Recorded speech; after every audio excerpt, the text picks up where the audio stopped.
guys. We are here with The Bridge Kingdom by Danielle L. Jensen.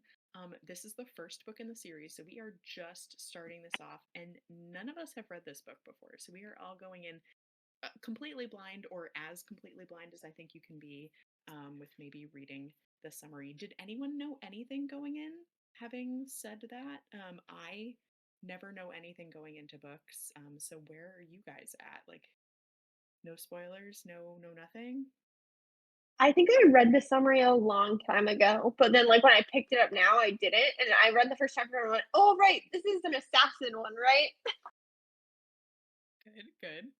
Assassins, yeah. Jamie, did you I know think anything going in? I think I knew it was like an arranged marriage Mm. type marriage of convenience type trope. And oddly enough, I did read one chapter, maybe like months ago, and I was like blown away by it. But I wasn't committed at the time to commit to Mm, like four two 4 books series. sure. I will say, I didn't say that we read the first 15 chapters, so we are going to talk about everything we possibly can about those 15 chapters. So if you haven't read, go back and read before you watch this, because we're going to spoil literally everything for you. Um, but yeah, so I knew nothing going in. Was the chapter that you read, Jamie, the first chapter? Because I have to say, like, simultaneously, I was like, holy shit, what have we gotten ourselves into? But then also like, holy shit, what have we gotten ourselves into? Like, it was like a little, I wasn't sure. I was like, this is harsh, but I love it. Like, initial Yeah. reactions on chapter one. Like what is happening? Yeah. Like I what? feel like in chapter 1, I was like, "Oh, she, like, switched the soup, like, the king was gonna poison everyone," and then she just, like, found a way to take what was Mary Allen? Yeah. Maryland. Mary Ellen? Marilyn? Marilyn? Marilyn. Marilyn. Yeah. Marilyn's soup instead of her own, and then in chapter 2, we find out, like, oh no, she, like, preemptively murdered them. It's like, damn, that's kinda crazy. Yeah. And but then like I'm coming around to being like, okay, our girl had to do what she had to do, which I kind of loved how ruthless she was. The fact that she was just like, I'm going to murder all of these people because I don't have a choice not to. Then we find out, like, again with a twist in chapter 3, we find out she didn't actually kill them. She like just put them into like a deep catatonic state so that they can go like live their lives. I just the number of emotions that I just over the course of like the first few chapters, I was like, okay, I'm here. This is it. Let's read this. I just really hope we get to see them, like, come book, like, not in this book probably, but book 2 or 3, it'll be nice seeing them. Like, when, she leads a revolution against her father and needs lethal assassins. Yeah. I'm almost Yeah. scared how that will turn out, like how her sisters will react. Like, are they gonna side with her or are they gonna be mad that she took her sister's spot or something? Out of 11 women, I have to assume at least 2 or 3 will not understand the sacrifice that she made for them and will be Mhm, upset. Like, that just, like, law of averages. I feel like there have to be at least a few. mhm. Um, but Yeah. I guess the only thing that I knew going into this series is that there are multiple couples that we follow throughout the series. There are? So, yes, I knew that. So wait, is only book 1 follow these 2? I don't know for sure how it's broken down. I just know that like this is not the only like main focus couple. So in the back of my mind, I'm hoping that at least one of the like other FMCs that we follow are one of her sisters. I'm not like personally attached to any of them except for like we really just know the one that was supposed to go marry Aren and then the one that she like said was her favorite. So maybe that Mhm. one. And then I am in love with Aaron's sister. Like I would absolute like right now I would read an entire book about her, like no questions asked. But before we jump right into individual characters, overall, plot-wise, because we sort of talked about evil dad, where are we at? Because it seems like the plot that's been set up is that we have all of these countries that are sort of at war with each other in different ways. And Laura has been tasked by her father and like her father's people, especially the Magpie, who's like the spy master. They've been telling her her whole life that um, the Bridge Kingdom is awful, Ithicana, I guess specifically, and that they're the ones that are starving the people of Meridrina, I think is how it's pronounced. Um, are we all feeling like that's a load of shit at this point? There's no proof that's untrue. I think we have to believe what the king is saying is true. No, you're joking, right? Yeah. Well, I mean, who knows? Because whatever his name, Aaron was like, "Oh, they're gonna starve. Let's let them starve." Real suspicious. And it's like clearly that line can be taken in another way. Um, Put and I it. think I think at this point, like the little lines and mentions that we get throughout this Mhm. section make it very clear that like plenty of supplies are getting to Meridrina. They're just somehow not getting to the people. So in my mind, I'm trying to think, is it really the king? Because I mean, Silas seems awful enough that it could just be him.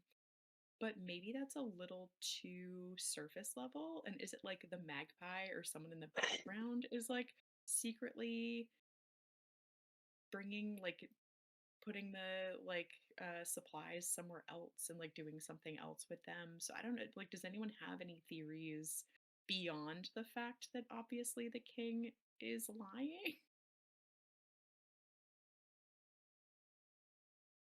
No. No, I do think it's probably gonna come down to the king, just because I mean he's not characterized as the best. And I'm just like really worried for the end of like not the end of the book, but like now I'm like struggling if it's only gonna be this one book following them. But like just don't want this book to end with her being like, I'm gonna betray Aaron, like and help save my people and like feed all his secrets to my dad, and then my dad's gonna invade the kingdom, and then I'm gonna realize after it's too late that I was wrong and that my dad's the evil one. Like I really hope it's not that trope. I'm gonna be so upset. I feel exactly the same way as you do, Elena. Like I already am like slightly white knuckling, like not wanting to get to that point. But I have to say the glimmers of hope that I see are that literally everyone in Ithacana is like, she's a spy. Like everyone is Yeah. semi sure she's a spy. So I love that even Aaron sort of knows she's a spy, but is like keeping his eye out for is she or is she not. So there's no part of me that thinks there's going to be a scene of like, gasp, you were a spy this whole time. So I'm hoping that like midway through the book or sooner, there's going to be a okay, it's all on the table. I've learned that maybe your country is better than I thought it was. Let's figure out how to create lasting peace, but then it like doesn't go well. Like that's more of the issue that they face. But maybe that's me being too optimistic. I Yeah, really hope so. what do you think, Jamie? I'm just going in with Shatter vibes, shatter my naive hopes. honestly. Honestly, I have no idea. I mean, she really has like two choices, you know? Yeah. She's doing a And I great job so far, also. Like she's doing a fantastic job at spying. Yeah, but it does She make me does. worried that she's like, "Oh, all the cattle's run every year?" But, like, they don't go to my country, so, like and, like, explains it away. I'm like, "Girlie, don't explain it away. You know your dad's a bad guy." She's got to do Well, it at least a yeah. few times. But I don't like it. So let's dive right into Laura. Like, how do we feel about her as an FMC? And I will say, like, I genuinely think that she has some really cool skills. And I find her to be like both badass, but also like realistically relatable. Like her genuinely like being terrified of the ocean and like throwing it because she's so seasick and like being really afraid of like being blindfolded and not knowing where she's going. Like I appreciate that she has these like ingrained anxieties that no amount of like training and badassery can get rid of. Yeah. I also like that she wasn't, like, the best of her sisters, and they kind of do a good job of characterizing that and, like, her being too hasty. Like, the very first night, she was like, "I'm gonna immediately drug everyone and, like, sneak around the castle." It's like, "Girl, you couldn't have waited 2 weeks? Like, get to know the castle a little bit more, like, see what people like." And, like, I'm pretty sure in the first couple chapters, they were like, "You're so impulsive, like, you don't think through," and immediately. There you go. Yeah, she's got a great flaw. I loved it. Yeah. But in a way, Like, I feel like she's also a good person too, because she didn't kill all her sisters. She wants them to be free, and this was her way of like saving them. and everything she's doing is because she genuinely believes that the people of her country are being starved out by this other country. So it's like everything, like she's not doing it for her dad. And even Aaron says that in his point of view. He's like, I can't figure out if she's a spy, why she's spying, because it's clearly not for her dad. So what is it? And I think it's just that the two of them have such different lived experiences and different like ideas of what they believe to be the truth. So it's they're going to have to figure out how to get to the middle and trust each other. And I can't wait to read it all. I'm So liking good. their back and forth. It's very entertaining, Their banter is hilarious. especially when what's his name, Jor, chimes Sure. Mhm. in, and Anna. Yeah. I was Yeah. so worried when Nana was like, "Leave her here." I was like, "No, the banter! No!" Yeah. I was really afraid we were going to have like a Luke Skywalker like training session for 2 months. And I was like, I can't do this. See, I just made a Star Wars reference and I forgot that Elena hasn't watched Star Wars somehow. I was afraid Spoiler! we were going To get like I a training montage.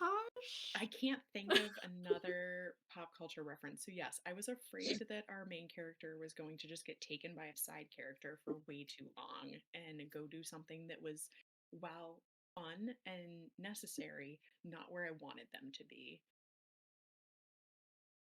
Yeah, You mean I was like when not. Kale sails across the sea for no good reason for an entire book? No, because I like that book. Anywho, I think we have to talk about Aaron. How do we feel about Aaron? I am sold. 100% sold. How do we feel? Oh, for sure. Yeah. Yes. Yeah. No question. I feel like possibly recently we've read some not like lackluster main characters, but just like not super like compelling and vividly written, but I feel like already in the first 15 chapters like he is so realistic. Like absolutely jumps off the page in like his motivations, like his thoughts, like his trauma, and just like the little ticks about him. I love it. It's like, did I dream that my naked wife was in my room? I don't know, but she's really attractive, and I don't know if that happened, but I kind of hope that it did. But it must have been a dream. But I'm also very attracted to her. Like I just, there's just something that like I really like him. He is cute. And like it's also cute when he's like, "I think she's a spy, but she's clearly in distress, so like we'll lead her into the bridge. Like, it's fine." And everyone's like, "Don't do it." Or he follows her and like when someone was following her, in my head, like maybe I should have assumed it was him, his like book, but in my head I was like, "Oh, like there's gonna be a cute little side character here." And then it was him. I don't know. I also thought cute guard side character. That's what I was ready for. Um, yeah, I think that just like beyond being like super hot and sexy, with his trauma, I really appreciate how understanding he is of her and just like how much he wants to take care of her. I won't even say like protect her. It's just like there's something inside of him that when she is like upset or like hurt Like they're in the middle of the jungle and she's just kind of hurt and he just in the middle of a conversation is like, "Let me just fix your wound." I'm just like, this man is so sweet. He just has such a good heart and I really appreciate He's swoon worthy. it. He already dropped a "Who did this to you?" In those exact words, who did this? It's like, How Also, are we not fawning over him? You know. he's so good. love when he describes it, the queen that Ithicana needs, and it's Lara directly. Yeah. Yeah, that one. But then he was like, "It's not her, but it is her." Like He literally says that. paragraph long description describing Yeah. her, but nah. Yeah, Anna like literally in front of her telling Aren like, ugh, like you're gonna be bored to tears with this one. It's just like, oh man. I love how he's like defensive about her too. Yeah, Like, for no reason. yeah. He's just a good guy, and I think that that Mhm. really like comes through. Like there is no good reason for him to be this way to her specifically, and I feel like he would defend people, and that's just part of who he is. But it doesn't make sense because then he's so ruthless and mean to her country and starving them out for no good reason. I mean, you remember what the magpie said at the beginning, Elena? Be careful of their kindness. It's all a ruse. She's gonna have to shed this brainwashing, and it's not gonna be easy. Which brain rot Ready? washing? The Like kindness what that they're showing her. the inception levels of brainwashing. But yeah, so Anna. Let's talk about Anna.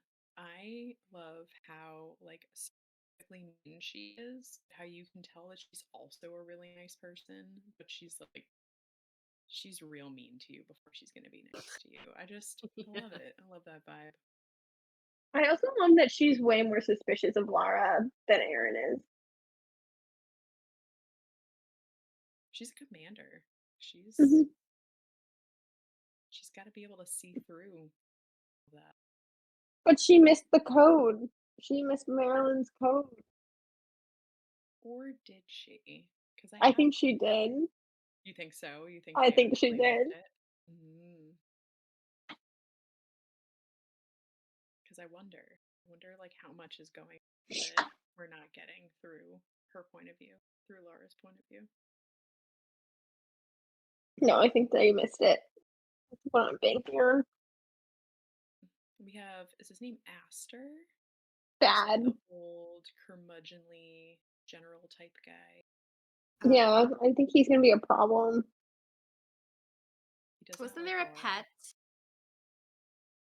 Oh, there's Yes, the cat. his name is Vitex. I love him very much. I have an overarching question about Vitex, but it links in with like the overall plot, which is what are we hiding and why?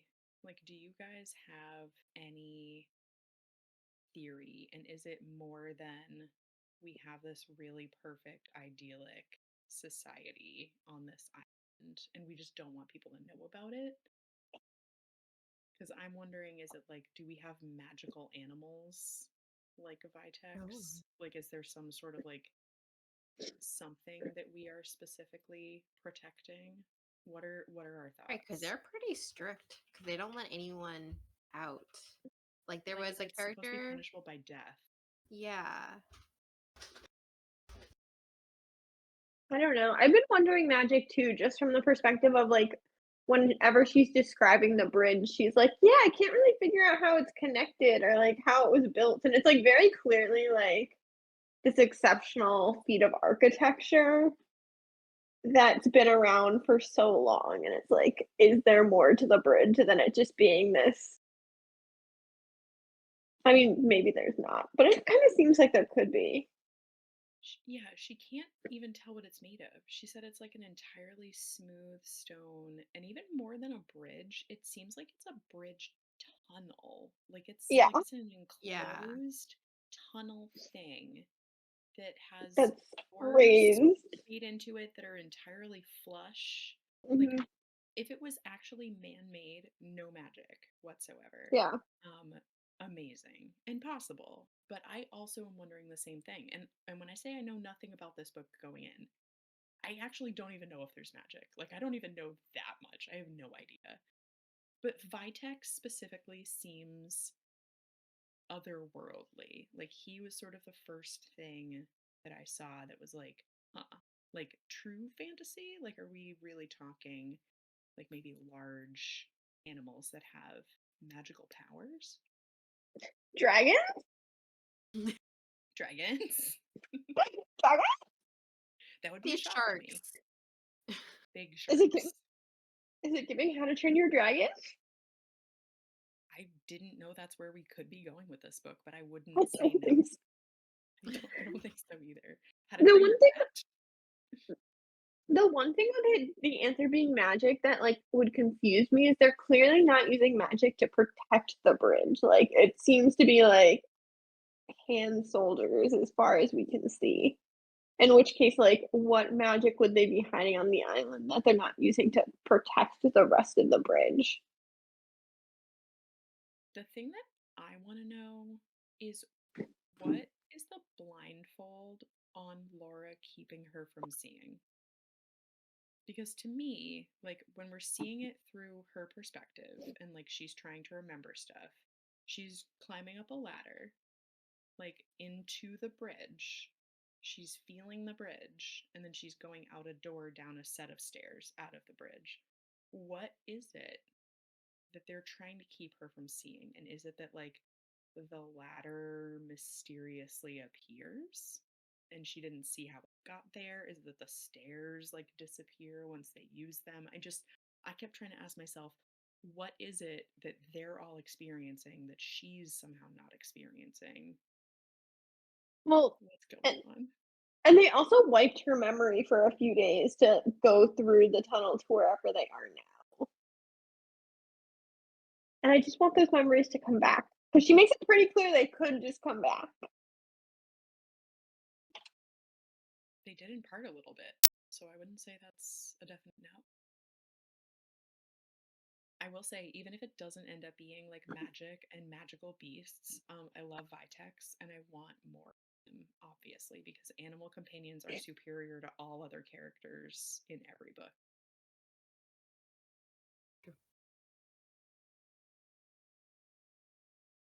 Um, those were the only side characters that I had other than Nana. If anyone wants to chime in on Nana, because Nana seems like she's going to be a problem. I love her. She was like, this girl is a spy. It's definitely See, I got feel like like the tough love. I just feel like Nana also knows. I feel like Nana knows. She knows everything. She knows that Laura is a spy. Like, she absolutely knows it. And I think that she wanted to keep her for the 2 months to, like, help out Aren personally. But Aren also surmises that she knew he'd say no, which he's never done to her before. So I wasn't really sure how to take that either. Like, was she testing his, like, love and protection for Laura?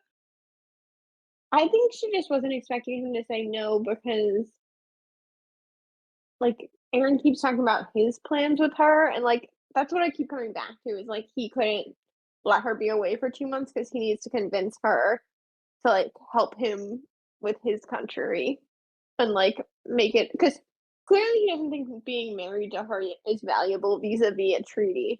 So he wants something else from her to help her make it happen, which is unclear to me so far. And maybe she just Nana wasn't accounting for that. Yeah. When Aaron says that, it seems like, at least from what he's saying, what Aaron would like is to show his people that, like, Ithicana and Maradrina and or like the other countries can genuinely come together and like be one, because he clearly does not like the isolationist tendencies of Ithicana as they are now. He tears up the order that he's supposed to put through to kill the two 15-year-old girls trying to escape. Like he clearly has the right idea of how to get Ithicana to a better place. Um, so if we believe everything that he says, that seems like that's what he wants from Laura. But do we think that there's more that he wants Laura for? I feel like, yeah, because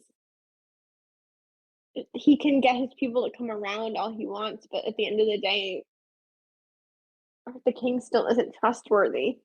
Like, and he like it's clear he's never really going to trust the king. He refers to him as the Rat King, which like I don't know if there's a backstory there that we don't know yet. Yeah, we did learn that the last war ended when they made the treaty after Laura's dad, his forces went and killed families of innocent people in the outlying islands. So, like, that's not cool. Well, maybe she thought that he would say no because he didn't really want to be a king in the first place.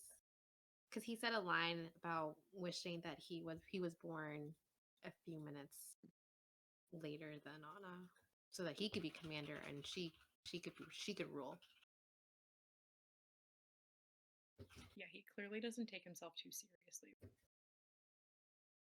He's But not in people it for the respect power. him. Yes. Yeah, even though they joke around him. Yeah. But I mean, like, Laura even mentions that. Like, she's shocked that people can say things like that and be so, like, buddy buddy with him, where she's like, my dad would have killed someone for saying something like that. So, like, he's a good king. He's not in it for the power, he's in it for his people, which is, Hmm. we love to see it. Um, this is reminding me of, what do you guys think of what seems to be going on with the changing season? Because we learned that like the season has changed early, and to me it sounded like this season is now like taking the mist away, and it's going to be easier for the outside raiders from the different countries to come in, because it sounded like now for 2 months basically they're going to be on constant watch for these raiders. And earlier in this section, they talk about the calming of the tempest seas, which is what has like brought in the big sharks, it seems like. So it sounds like we're now entering this period where there are going to be more raiders. Do we think that that is like a possible magical thing? Do we think that that's all that's happening? It's just like a changing of the seasons and these like war tides that they're talking about, or just like tides of the raiders coming in? I didn't think it was magical until you just started describing it, and as you started describing it, I went, that seems like something that, especially because they keep talking about how the like storm season is getting shorter and like ending earlier, which is giving like, ooh, magical ward that's wearing off that's gonna need to be fixed type vibe. And like they could also just be suffering from like global warming. Like I get like, it could just be like literal changing climate, changing seasons, but it just seemed like the Mhm. mist seems very magical to me Yeah, personally. and now that you say it, then fair. I mean, I've read Yeah, many a book with like the magical mists, but like I just feel like, somebody is making this. it's a good Um, observation. yeah, it is. Also, what's up with the raiders? Because they mentioned that they're from some other country, but then they're like, they're not soldiers, they're prisoners. Like, don't know why that's happening. And it just like seemed like a suspicious attack. It also seemed very suspicious to me, and my immediate thought was, is like Maradrina doing this? Like, are they making it look like other countries are attacking? So then possibly Ithicana will like stretch its forces out to where it thinks it's being attacked to then be attacked by Maradrina when they get all the information that Laura is supposed to be sending them. Probably. That seems about right. It would check. What did you just check? What did you just go into your book to look for? Looking at the map. Oh, the map is beautiful. It is beautiful. It's a gorgeous map. Oh, wait, that's kind of crazy. Wait, do I have the map in my ebook? So pretty. Look at it. Look how pretty it looks. That is very pretty. If any of you are watching this and not listening, I'm very sorry. Go find a picture of the map or come on to our Fable and Oh, they do not have the map in there. here. It's very pretty. I'll have to look. It's weird that they don't have the map. They definitely could have put the map in the ebook. Yeah, the Tempest Seas from the map especially just seems very other. Like I get this isn't our world and it is fantasy, but it seems a little extra in my opinion. When I just typed in Bridge Kingdom, did Bridge Kingdom book 6 come out? Well, there's currently 5 out. I swear to gosh, if this is not a finished series, It There, will be when book 6 comes out. yeah. Elena, it's like you forgot that we decided to start reading Yeah. this series so that we could read book You 6 when it came you out. okayed this. You gave it 2 thumbs way up. We were like, "Hey, do you want to read 5 books and then read the 6th when it pubs?" And you were like, "Yes, please." Do we have an update for book 6? Okay, I think okay. so. Yeah. It's sometime Okay, next never year. mind. Okay, I take it all back. You're good. You're good. Don't worry about it. We wouldn't do it to you again so soon. I don't believe you. I also made a note of this strange event that we learned about in one of the last few chapters, and I'm wondering if it's like surface level what I'm thinking of. Mhm. But Laura mentions that she has all the scars on her back from being whipped after she left compound and was just like happening to watch a caravan of camels with like goods on them, and like Ceres like lost his ever loving mind and said something along the lines of like you almost ruined like the whole plan. I was like, okay, what is about what she did almost ruining the whole plan? And she said like there was no way they would have seen me, and it's like it's not that easy, girlfriend. So what is it about her seeing the caravan, and is it just like that she could have put two and two together, that there are plenty of supplies coming into the country and then she wouldn't like the brainwashing wouldn't be as strong? Or is there something more? Like Elena, you look like I just opened something in your brain. So where's your head at? Well, I just read it and I went, seems silly. Like, what does it matter if she sees the caravan? And then you were like, oh, could ruin the brainwash. I was like, where is the caravan going? Like, because that's the big question, right? Like, all the goods are coming in and clearly not going to the people. And, like, I'd have to imagine the king can't take all of them. So, like, going? And, like, so is that caravan potentially where they're going? Yeah, I mean, I think that it could be as simple as the king is getting all of these supplies and then maybe Mm, reselling them to other places and just keeping 12. But I think it's clear, at least it seems like it's clear from that event, that the magpie is in on it. Like he knows about it. Whether the king also knows all about it, yes. like maybe we'll find out that the magpie is like doing some stuff behind his back. But I do wonder if that might be one of the moments that Laura can look back on and be like, oh, wow, like everything that I know is a lie. One other thing that I did want to get you guys' opinion on, and this is way back at the beginning of the section, so travel back with me real fast. Eric, who does seem like he's dead. Like I'm not arguing that he's not dead. But do we think that Eric, who Laura does say was sort of like a father figure to her, Do we think that he sent her out to that courtyard to overhear the conversation that led her to understand that all of the other sisters would die? Because I think that it makes sense to me. Like she said, it was a minor offense. So it seems like it was a little out of character, like what the punishment was. And she said he was like a father figure. I think she was his favorite. So could we assume that he wanted to make sure that she didn't die? I think so. I think so. I wonder if we'll find out that for sure. Like, do you think that we'll get some sort of journal entry or something? You know we I love know. predeceased letters that explain plot points.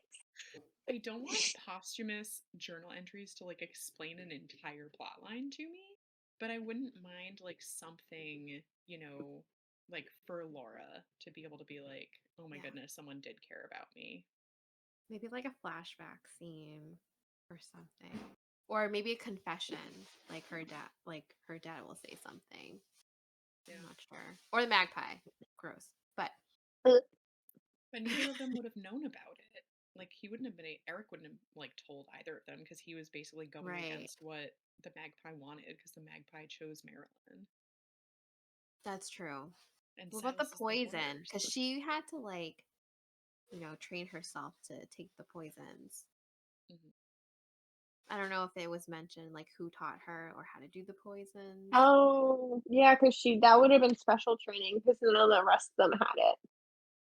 I think she mentions them learning about like poisons and No, sedatives and but stuff. she like had been dosing herself and she had only known for 2 days, so she would have had to like pre-do it before she knew she was gonna have to do it. The Yes, pre-dosing. she definitely was like dosing herself far much further back, Yeah. which I think is probably just a like, you know, sort of shows her intelligence. Because obviously, in that situation, like it could come in handy to not be able to be poisoned really easily. Um, Brooke, when she killed her sisters, did you believe they were dead then? Like, I need to I know for those 2 chapters, you were like, they dead. No, I actually did. I did not consider them being alive for a single second, and I think it's because it entirely made sense to me. Yeah. Like it was such a live or die situation that it hurt me so much inside that she was forced to do something like that, but it made sense to me, especially seeing literally everyone else die. Like literally after Laura's the The last serv- girl standing, they killed everyone else like in cold blood. yeah. Like so no, The I mean servants who had no tongues too. the stakes were high enough that I did not question it. And that's why, like, it was a shock to me when it happened Yeah. because I didn't call it until like the soup came out and I was like, oh no, what did we do? And she was like, I hope she forgives me. And I was like, oh no. But I was shocked in chapter 3 when she admitted that they weren't dead because I just wasn't, I did not see how something like that could be pulled off until she explained it. And basically she just like left it to chance. She's like, well, I'm giving them a chance to be alive, so hopefully it'll work out. It's awesome. Yeah, she is seriously badass, and it Yes. like actually irks me how dumb they all think that she is. Like this Like girl's that because putting then that she could wow them later. yes, and like yeah, I'm gonna be upset until then, but I'm upset right now. Like she put on like narcotic lip gloss and like got on top of that guy But then for smells other so like But it, she's not perfect, and but I love that she's not perfect. I also actually really appreciate like I love that we're having the like instantaneous like why do I feel the things when I'm near him and he's like he's got his hands on me, but I also appreciate that neither of them has been like, "Oh, I wonder what that is." She's just like, "Oh, I feel weirdly tingly," and then like just goes on to something else. Okay, I'm gonna Ignore find it. out now. There are no moments for either of them of like, sitting with a cup of coffee being like, "Oh, I wonder what these feelings are." Like they're doing more important shit, which I appreciate. Like Mhm. Yeah. the stakes are too high to care about the person in the next room. So good. I do love getting her internal monologue every time they're like, "She's so dumb, like, she doesn't have any important thoughts." She's like And like her or like having to mask it. Yeah. when she was She like falling down or like slowing herself down.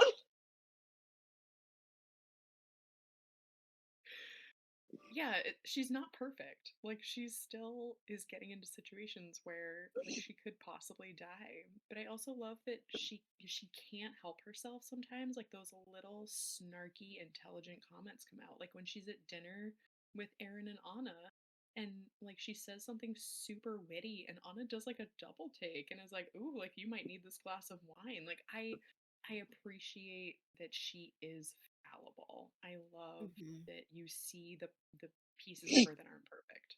Mhm.